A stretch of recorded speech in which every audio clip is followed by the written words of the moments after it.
The government borrowing tens of billions of dollars every year, saddling your kids and grandkids with a huge debt bill, is unacceptable. First, the PBO says it is unlikely that the government's stated fiscal anchor or declining deficit to GDP ratio will be respected. Second, the PBO maintains its view that the government's definition of capital investments is overly expansive. The federal debt stood at $1,166.5 billion at March 31st, 2025. That's $1.27 trillion. Combined federal and provincial net debt has nearly doubled from $1.21 trillion in 2007-08 to a projected $230 trillion in 2024-25. And here's the terrifying part.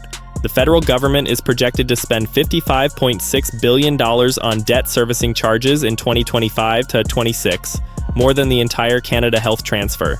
By 2029, interest payments on the national debt will exceed Ottawa's annual deficit, with $66.2 billion to service debt compared to a $63.5 billion deficit. That means Canada will be borrowing money just to pay interest on money it already borrowed. That's not fiscal policy, that's a debt spiral. This is happening right now. December 2025. And as we close out this year, Canada faces a debt crisis that threatens everything from healthcare funding to national security. Because when you're spending more on interest than on doctors, nurses, and hospitals, you're no longer a functioning government, you're a debt collection agency. I'm going to break down exactly what's happening. The debt explosion, the interest payment catastrophe, the budget deficits that won't stop, the generational theft. Because this isn't just numbers on a spreadsheet, this is the collapse of Canada's fiscal future. But first, if you want to understand what's really happening to Canada's finances without the government propaganda, make sure you're subscribed to this channel. Hit that subscribe button right now. Your subscription helps us expose the truth about Canada's debt crisis. Alright, let's start with the raw numbers. The accumulated deficit, or federal debt, stood at $266.5 billion at March 31st, 2025, up $30.3 billion from March 31st, 2024. That's a $30 billion increase in 1 year. But that's just federal debt. Combined federal and provincial net debt reached a projected $230 trillion in 2024-25, $2.3 trillion. Since 2007-08, before the financial crisis, combined federal and provincial net debt has nearly doubled. And between 2007-08 and 2019-20, before COVID, combined debt increased by nearly $600 billion. You can't blame COVID for all of it. Canada was on an unsustainable debt trajectory long before the pandemic hit. The combined federal and provincial debt to GDP ratio is projected to reach 75.2% in 2024-25. By comparison, the ratio was 53.2% in 2007-08. That's a 22 percentage point increase in less than 2 decades. A rising debt to GDP ratio indicates government debt has grown at an unsustainable rate. Debt levels are growing faster than the economy. When debt grows faster than GDP, you're in a debt spiral. Period. Now let's talk about what this debt costs, because the interest payments are what's really destroying Canada's budget. The federal and provincial governments are expected to spend $92.5 billion on interest payments in 2024-25. That's $92.5 billion every single year just to service existing debt. The federal government alone will spend a projected $53.8 billion on debt servicing charges in 2024-25. And here's the comparison that should terrify every Canadian. That's more than what the government expects to spend on the Canada Health transfer, $52.1 billion, and significantly more than it expects to spend on childcare benefits, $35.1 billion. Think about that. Canada spends more on interest on money already spent than it spends on transferring funds to provinces for healthcare, more on interest than on helping families afford childcare. The cost of servicing Canada's combined provincial and federal debt hit an unprecedented $92.5 billion in the 2024-2025 fiscal year. This makes debt servicing one of the fastest growing shares of Canadian government spending, and it's getting worse, much worse. By 2029, the compounding federal debt is forecasted to cause interest payments to surpass Ottawa's combined transfer payments to the provinces for healthcare and childcare.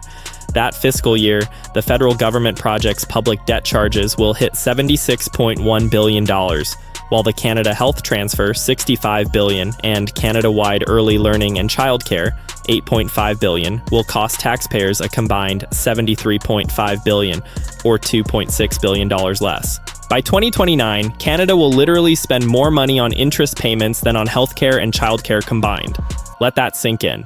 Now let's talk about what this means per person, because these aren't just abstract numbers. This is real money coming out of Canadian pockets. On a per-person basis, combined provincial and federal debt interest costs in 2024-25 are expected to range from $1,137 in Alberta to $3,430 in Newfoundland and Labrador.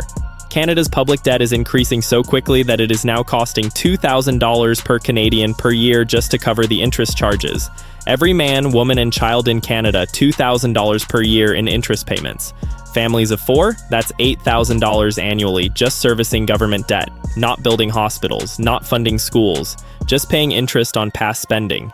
Residents in Newfoundland and Labrador face by far the highest combined federal provincial interest payments per person at $3,432. Manitoba is next at $2,068 per person, $68. According to Montreal Economic Institute's Canadian Debt Clock, federal debt has reached over $445 billion.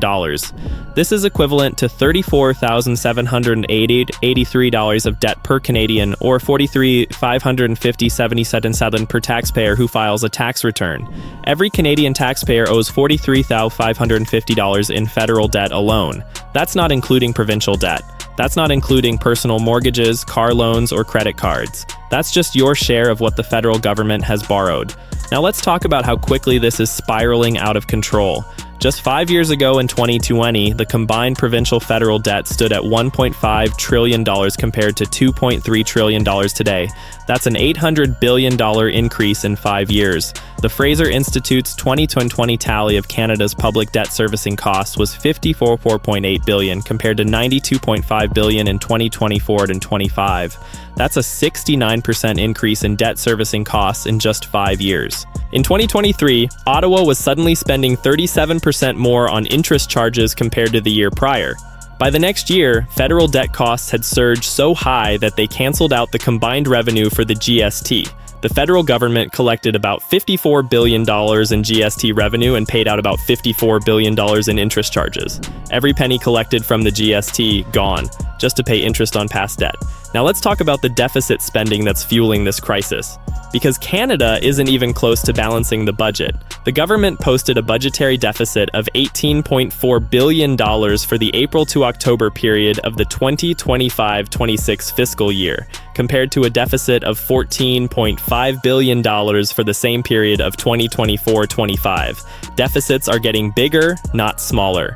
Mark Carney's first budget projects deficits averaging $64.3 billion annually over 2025-26 to 2029-30, which is more than double the average over the previous 5 years. Carney's inaugural budget promises deficits starting with a $78.3 billion shortfall in 2025-26.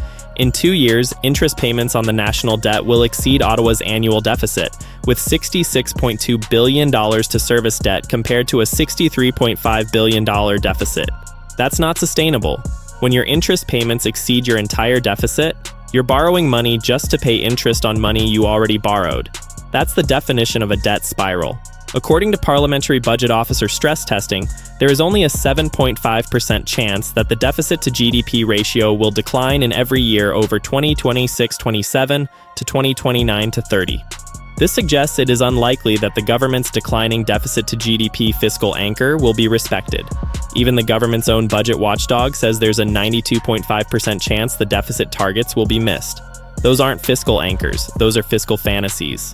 In Budget 2025, the government abandoned the previous fiscal anchor to reduce the federal debt to GDP ratio over the medium term.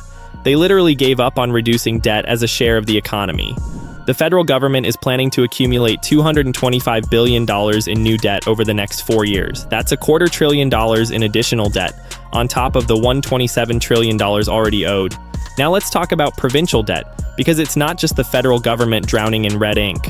British Columbia's 2025 budget projects a record $10.9 billion deficit in 2025-26.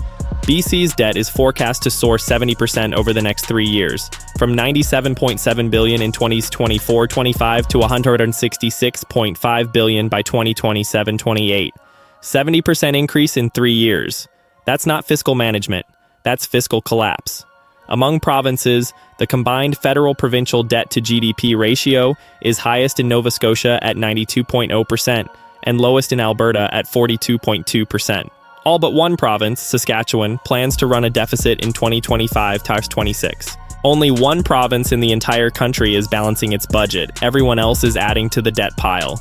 Combined federal-provincial interest costs in Ontario total $36.2 billion, Quebec $21.8 billion, and Alberta $9.5 billion.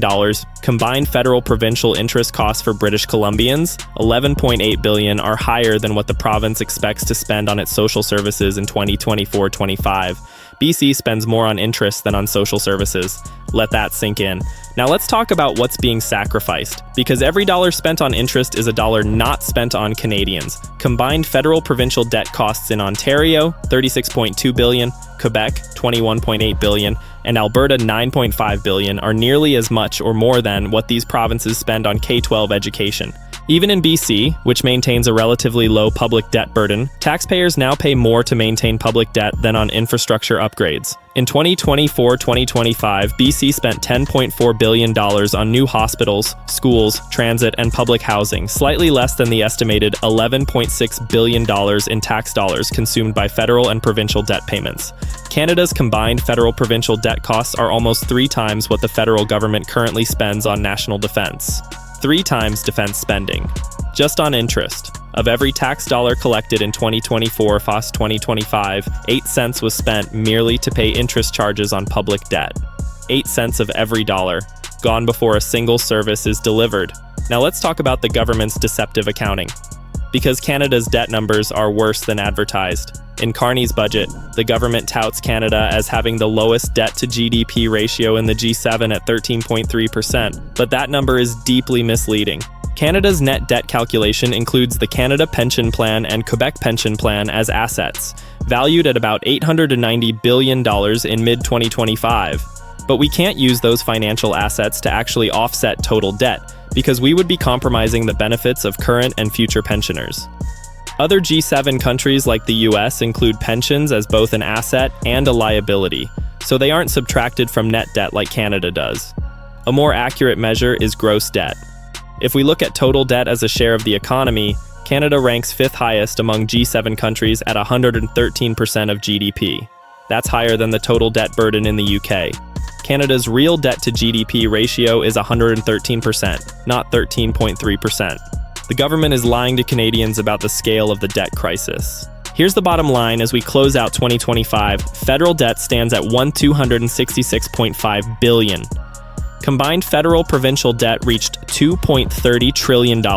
Debt interest costs hit $92.5 billion in 2024 and over 25. Federal government alone spends $53.8 billion on interest, more than the Canada Health Transfer.